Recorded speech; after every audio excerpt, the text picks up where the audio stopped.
भाई आज हम एक ऐसी यात्रा की बात करने वाले हैं जिनकी ये यात्रा है। उनको कोई भोले बाबा कहता है, कोई भोले शंकर कहता है, कोई भोला भंडारी कहता है, कोई महादेव कहता है। मतलब इतने सारे उनके नाम हैं। और उनकी जो यात्रा है, जो सबसे इम्पोर्टेंट हमारे जेएनके में इस वक्त चल रही है, उसका लेकिन एक ही नाम है, एंड दैट इज अमरनाथ यात्रा। अब ये नाम कैसे आया, क्या हिस्टोरिकल रेलेवेंस है इसका, और पूरी इसकी जो कहानी है वो आज हम जानेंगे। तो लेट्स बिगिन।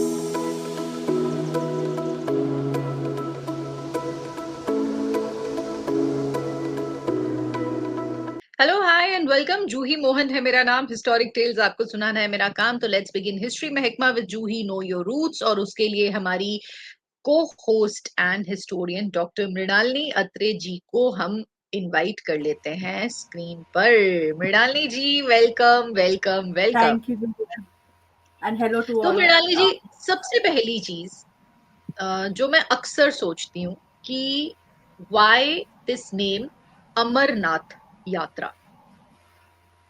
जूही, अगर आप रेफरेंसेस देखें तो उसमें जो मेन नेम है वो अमरनाथ ही मिलता है, लेकिन कहीं कहीं पे इसमें ना जो पुराने टेक्स्ट हैं उसमें अमरेश्वर नाथ भी इसका नाम जिक्र हुआ है, अमरेश्वर नाथ यात्रा।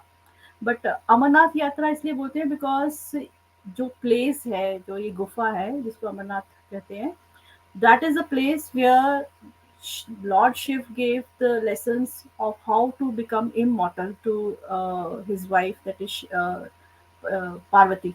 तो इसलिए इसको बोलते हैं कि अमरनाथ गुफा है, जहाँ पर अमन होने की कहानी सुनाई थी शिव जी ने पार्वती को। और यही थ्रू आउट इसी का इसका यही एक नाम है। ये नहीं कि अगर लोकल लैंग्वेज में कुछ है या जो आपके संस्कृत टेक्स्ट हैं, सीक्रेट टेक्स्ट हैं, उसमें डिफरेंट है, यही एक नाम है। सिर्फ कहीं कहीं पे थोड़ा सा डिफरेंस है कि अमरेश्वर भी इसका नाम है। What is the complete story behind it? मतलब जो इसका जो हिस्टोरिकल बैकग्राउंड है, ये केव कैसे डिस्कवर हुई, किसने डिस्कवर की, कब हुई, वो सारी चीजें। जो ही अगर वही एक रेफरेंसेस में आप देखें तो इसमें क्या है कि दिस केव श्राइन और the worship, it may have started in very early times. लेकिन होता क्या है ना कि कभी, बिकॉज आजकल के ज़माने के हिसाब से हमारे पास वो तो है नहीं, सिस्टम्स नहीं है, क्या जियो टैगिंग हो गई किसी चीज़ की तो वो वहीं पे रह गया, तो लोग भूल जाते थे, फिर वो चीज़ दोबारा रीडिस्कवर होती थी। So same is the story of Amarnath cave also, कि ये बार-बार इसको लोग भूल गए, तो फिर कोई ना कोई एक ज़रिया बना, कभी कोई एक शेपर्ड ज़रिया बना या कोई और ज़रिया बना, जिससे ये इसका जो ये दोबारा बार-बार रिवाइव हुई है। तो अगर आप इसमें अर्लीस्ट हम देखें, इस ये नहीं है कि ये कोई 15th सेंचुरी में डिस्कवर हुई या ये 19th में, ये इट वाज़ देयर, बिकॉज़ हमें बड़ा एक सबसे पहला रेफरेंस मिलता है प्री क्रिश्चियन एरा में, कि एक कोई रूलर थे, he's considered as a legendary ruler, आर्यराज। तो अराउंड अबाउट 300 BC। तो कहते हैं कि he was the king who used to worship lingam formed of ice। मतलब ये रेफरेंस मिलता है, वो प्लेस को नाम डिफाइन नहीं करते हैं, बट ये एक रेफरेंस है हमारे पास कि कोई राजा था जो ये अ, शिव जो आइस का बना हुआ था उसको वर्शिप करते थे, तो वो अमरनाथ ही है। फिर इसमें 11th सेंचुरी में हमें एक और रेफरेंस मिलता है, जो क्वीन सूर्यमती थी, she was wife of Anant Dev. 11th century में उनका रूल था, तो उसने भी इस केव श्राइन को गिफ्ट्स दिए हैं इन फॉर्म ऑफ द शूल या और कुछ सेक्रेड एम्बलम्स। तो दैट शोज कि ये एक as a sacred shrine it was there. But अगर आप इसकी लेजेंडरी हिस्ट्री देखें केव की, तो there is a reference to it in Nilamata Purana. और जो इसका अपना महात्म्य है, जो कहते हैं कि जो किसी एक पर्टिकुलर श्राइन का जो पूरी डिटेल होती है, हिस्ट्री होती है, तो कहते हैं कि जब ऋषि कश्यप ने इसको कश्मीर को जो सती लेक थी उसको ड्रेन किया था, तो उसके बाद जो भृगु ऋषि थे वो उस तरफ आए, तो उन्होंने पहली बार इस केव को देखा। सो कहते हैं कि he was the first person who saw this Shivling, and then he asked his disciples कि यहाँ जाको आप इसकी पूजा कीजिए, मतलब यू विजिट दिस। लेकिन कहते हैं कि जब वो उसके उनके डिसाइपल्स जाते थे, तो वहाँ राक्षस होते थे who would not let them to pray. तो उन्होंने आके प्रॉब्लम बताई भृगु ऋषि को कि हमें तो वहाँ पर वो जाने नहीं देते, वहाँ राक्षस हैं। तो देन इट इज सेड कि भृगु ऋषि जो हैं वो उन्होंने लॉर्ड शिव को प्रार्थना की कि हम आपकी पूजा करना चाहते हैं, but we are being attacked by this rakshas, जो वहाँ पर कुछ अर्ली मैन होंगे। तो देन कहते हैं कि जो लॉर्ड शिव थे उन्होंने वो एक छड़ी दी, जिसको आज भी वो छड़ी मुबारक कहते हैं, कि आप जब भी इस पिलग्रिमेज में जाएंगे तो इस छड़ी को साथ में रखें, तो then you will be protected from the enemies. तो वही वो सिंबॉलिक है कि वो छड़ी जो आज भी जम्मू से जाती है, ये पूर्णमासी पे जो रीच करती है उधर अमरनाथ केव पे, तो ये वही एक ट्रेडिशन है विच हैज बीन मेंटेन्ड। अब इसकी एग्जैक्ट रियल स्टोरी क्या है, why whether it was actually given या ये कुछ और चीज थी जिसको ये सिंबॉलिकली यूज करते हैं, but this is the story behind it कि जो ये छड़ी मुबारक जाते हैं, जिसको आज भी छड़ी कहते हैं, हमेशा ये यात्रा में होती है। आजकल तो जो ही थोड़ा चेंज हो गया है कि नाउ वी स्टार्ट यात्रा in the month of June also, but पहले ये सिर्फ वो जो पूर्णमासी का टाइम होता था ना, जो सावन महीने की, उसी के आसपास ही यात्रा होती थी, अदरवाइज नहीं होती थी। तो वो ये उस छड़ी को लेके जाते थे, so that that gives you protection from the some any kind of enemy, whether it's animals or otherwise. सो ये भृगु ऋषि के साथ भी इनका इस केव का एक कनेक्शन है कि he was the first one. Otherwise अगर आप थ्रू आउट द हिस्ट्री आप देखें, कलहन ने इसको रेफर किया हुआ है, और कहते हैं कि सुल्तान जैनुल आबदीन थे जो कश्मीर के बहुत बड़े रूलर हैं, और when he was getting canal constructed on river Lidder, तो तब उन्होंने भी इसको विजिट किया था।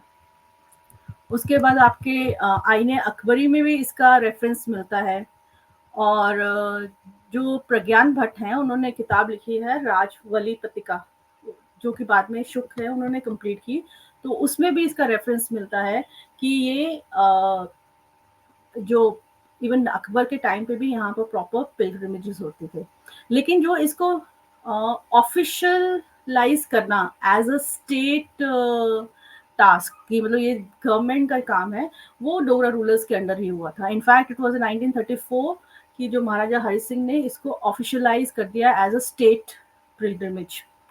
पेट्रोनेज तो पहले भी मिल रही थी, और बाकी रूलर्स ने भी जाके, डोगरा रूलर्स ने इसको विजिट किया था, लेकिन वो कहते हैं ना, जो जैसे आज ये चलती है अंडर स्टेट पेट्रोनेज, वो महाराजा हरि सिंह ने ही किया था इसको। तो उन्होंने इसको ऑफिशियलाइज किया। फिर जब पार्टीशन हुआ, इंडिया पाकिस्तान बना है, तो उसके बाद ये बंद हो गई थी, but again it was revived in 1949 जब सरदार वल्लभ भाई पटेल उनकी एफर्ट से इसको दोबारा से शुरू किया गया। तो अब ये पहले टिल 2000 में तो ये श्राइन बोर्ड बन गया। उससे पहले जो ये जो लोग थे जिन्होंने इसको डिस्कवर किया था, जो एक शेपर्ड थे बुट्टा मलिक, उन्होंने डिस्कवर किया, उनकी फैमिली इसको देखती थी। वो दे वुड प्रोवाइड, वहीं के जो लोकल शेपर्ड्स हैं वही इस यात्रा में जो वो घोड़े या वो सब सप्लाई करते थे, अदर लॉजिस्टिक सपोर्ट ऑल्सो। लेकिन बाद में इसको जब डोगरा रूलर्स का रूल आया, तो उन्होंने ये धर्म जो ये है इनका डोगरा रूलर्स के अंडर, ये धर्मार्थ ट्रस्ट के अंडर आ गया, और जो दशनामी अखाड़ा है that was given the responsibility कि इसको ये पूरा यात्रा को कैरी ऑन करना with the active support of the government. लेकिन हाँ, इसको कहते हैं कि 1934 में इसको ऑफिशियलाइज किया। और जो ही मैंने कहीं पे ये भी पढ़ा था कि पहले जब ये यात्रा होती थी तो कश्मीर में इसकी वेकेशन भी होती थी, कि जब because everybody would be involve in this yatra giving support to the pilgrims, तो ये भी था एक एस्पेक्ट इसका। तो 70s तक शायद ये इसकी अमरनाथ यात्रा की वेकेशंस भी होती थी कश्मीर में। Okay, what about the priests? जैसे आपने बीच में जिक्र किया कि जिन्होंने इसको डिस्कवर किया, जैसे वैष्णो देवी में हम देखते हैं कि श्रीधर जी, जिनके लिए माना जाता है कि उन्हीं की बात सारा, और उन्हीं की फैमिली के लोग फिर वहां पे प्रीस्ट बनने लगे। तो यहाँ पर कैसा है? यहाँ पर ये अब जैसे मैं आपको पहले बता रही थी कि ये जो केव थी वो डिस्कवर होती थी मतलब इट वाज इन एग्जिस्टेंस, लेकिन कभी लोग जो लोकल कम्युनिटी वो भूल जाते थे, फिर वो रीडिस्कवर होते थे कि हाँ ये यहाँ केव है विच इज ये इम्पोर्टेंट केव है, वो है शिवलिंग का है। तो जो 15 सेंचुरी में कहते हैं कि एक शेपर्ड है बूटा मलिक, ही डिस्कवर्ड इट, मतलब कि यहाँ एक केव है। और उसके बाद उसके जो डिसेंडेंट्स हैं वही they were basically the custodians of the shrine. और जो प्रीस्ट थे वो दशनामी खाड़ा या जो मटन की पुरोहित सभा थी जो मेजर टाउन है वहां से, they were the people who were responsible. But 2000 में इन्होंने गवर्नमेंट ने इसको श्राइन बोर्ड के अंदर लाया। तो अब ये सब कुछ श्राइन बोर्ड ही देखते हैं, पिलग्रिम्स वही, सॉरी प्रीस्ट वही हैं, लेकिन ये देखते सारा कुछ श्राइन बोर्ड ही है। The way the Vaishno Devi यात्रा इज हैंडल्ड, तो ये भी इसका भी अमरनाथ श्राइन बोर्ड है, वही करते हैं। Okay. Any other folklores, any other stories associated with this prestigious yatra? Pious yatra, in fact. हाँ रुचि, ये यात्रा जो है इसका जो ही 2 रूट्स आपको भी हैं जी, इम्पोर्टेंट। आपको रुचि जी से ज्यादा प्यार है ना? कट कर देना। नहीं नहीं, कट क्यों करेंगे, ये ऐसे ही जाएगा, सबको पता चलना चाहिए कि आप अपनी भाभी से कितना प्यार करती हैं। मेरे को हमेशा मृणाली जी रुचि बुलाएंगी बाद में, ओह सॉरी जूही। सेम नेम है ना थोड़ा सा। तो एक्चुअली हम ये भी बताना भूल गए कि इसके 2 रूट्स हैं। जैसे हम वैष्णो देवी की बात कर रहे थे कि वैष्णो देवी में एक ट्रेडिशनल रूट है और फिर बाद में उसे रीडिफाइन हो गई है ये यात्रा, because there were 3 routes have been created. तो वैसे ही अमरनाथ यात्रा में एक रूट है जो वो पंचतरणी से जाता है, that Pahalgam Panchtarni, and that is a traditional route, and that is the route जो कि शिव ने फॉलो किया था जब वो उन्होंने पार्वती को लेके जा रहे थे इस केव में। तो दूसरा है बालटाल से। अब बालटाल वाला शॉर्टर है तो लोग वो भी यूज करते हैं, but people those who go in for spiritual, उसके लिए ना क्या कहते हैं, स्पिरिचुअलिज्म के साथ इम्पैक्टेड हैं, या दोज हु वांट कि हाँ we want to travel through the same track कि जहाँ Shiv Parvati and enjoy each and every that significant place on the way। तो वो पंचतरणी वाला रास्ता है जो उससे उसमें फॉलो करते हैं। और जो ये पंचतरणी वाला रास्ता ना, इसकी भी जो इम्पोर्टेंट लैंडमार्क्स हैं उनकी अपनी एक जैसे इम्पोर्टेंस है, सिग्निफिकेंस है।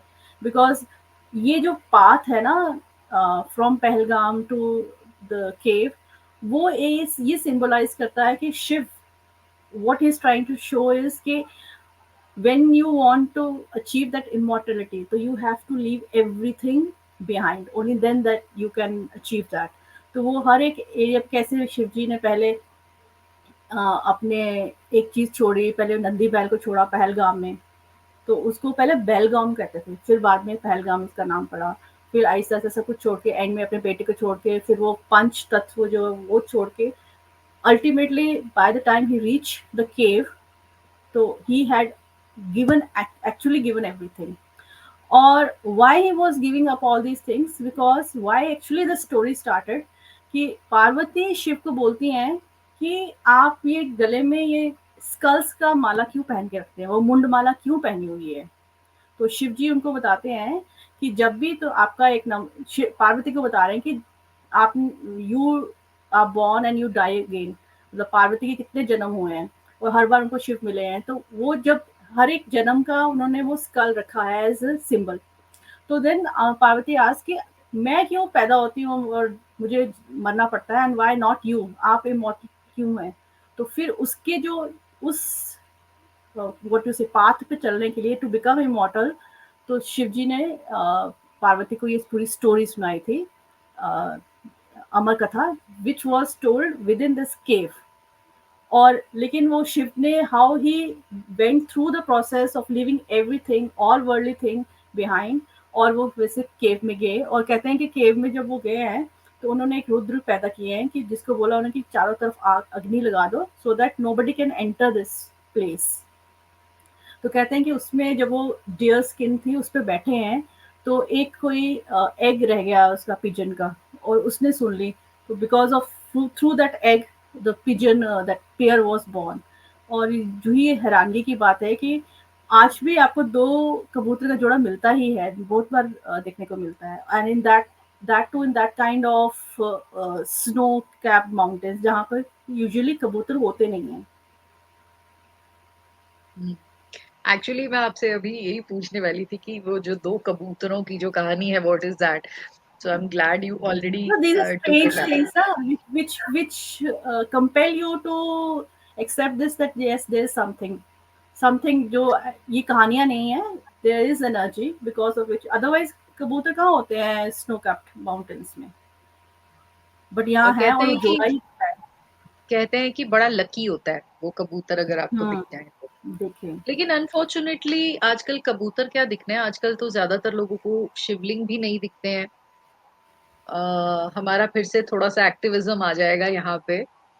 But this is very unfortunate कि इस बार भी शिवलिंग बहुत जल्दी पिघल रहे हैं। पिघल गए हैं इनफैक्ट। पिघल गए हैं इनफैक्ट। तो ग्लोबल वार्मिंग के मजे। ग्लोबल वार्मिंग भी है जूही, लेकिन इसके साथ ये भी एक चीज है कि दीज पिलग्रिमेजेस जो हम मैं हमेशा बोलती रहती हूँ, these pilgrimages are not meant for crowds. Yes. ये वो जगह है जहाँ पर आपके अंदर वो स्पिरिचुअलिज्म है, you want to live those things, तब ये चीजें हैं।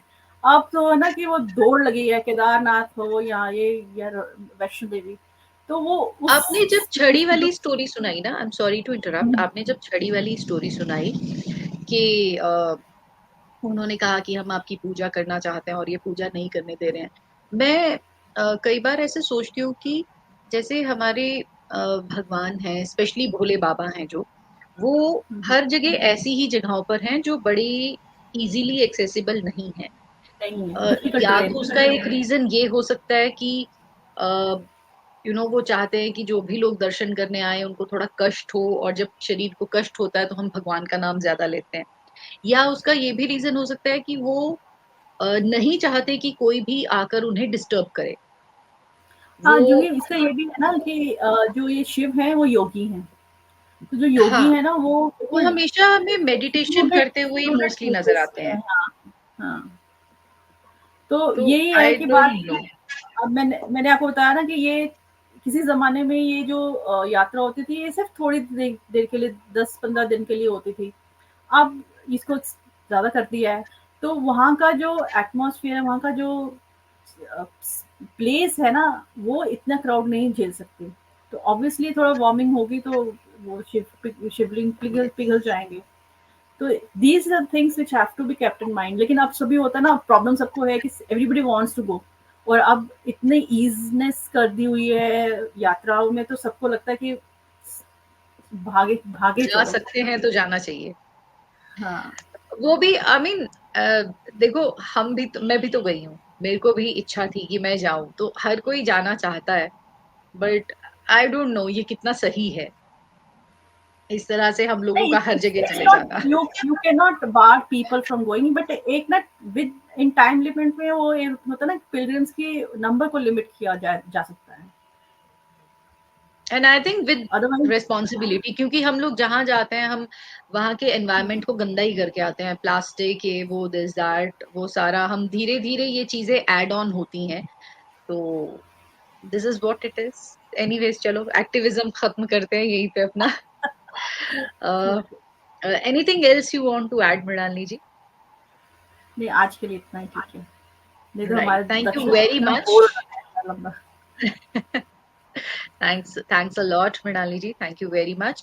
And you know the drill guys लोग, अगर आपको हिस्ट्री महकमा विद जूही अच्छा लगा, स्पेशली अमरनाथ की ये कहानी अच्छी लगी, ये हिस्ट्री अच्छी लगी, तो आप अपने फैमिली फ्रेंड्स के साथ शेयर कीजिए। Do like the video, consider subscribing to the channel if you like this content.